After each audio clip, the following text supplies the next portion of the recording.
Another day, another basketball stories na naman ang pagkikwentuhan natin. At ngayon nga ay balitang trade ng Los Angeles Lakers at Memphis Grizzlies.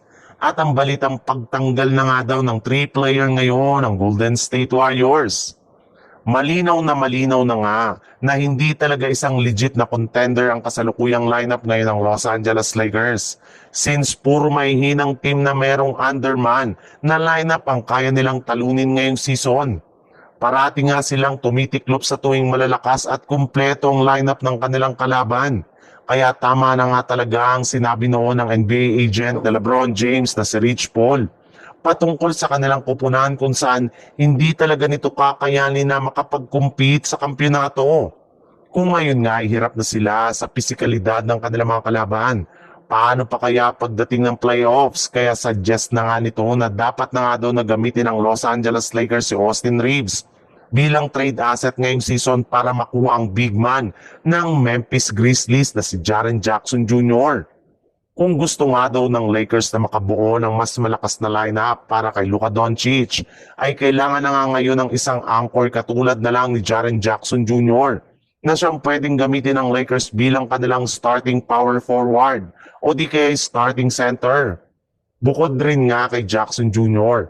ay maaari rin naman nga daw nilang kunin sa isang trade si Ja Morant mula sa Memphis Grizzlies.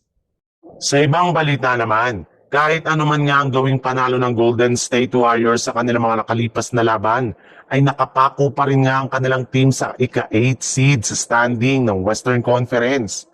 Magtatatlong buwan na nga silang naninirahan sa pwestong ito ngayong season.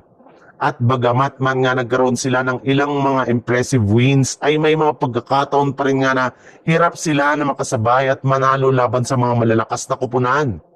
Bigla-bigla na lamang nga silang hindi nakakasabay at natatambakan ng kanilang mga kalaban. Kaya nakapagdesisyon na nga ang kanilang front office na ito todo na nila ang pagkuha kay Michael Porter Jr. mula sa Brooklyn Nets.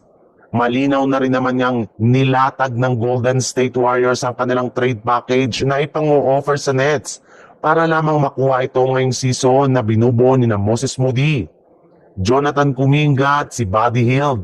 Na-realize na nga ng Golden State Warriors na mas mapapakinabangan ng Warriors si MPJ kumpara sa tatlong ito na napatunayan ng inconsistent sa kanilang mga nakalipas na laban.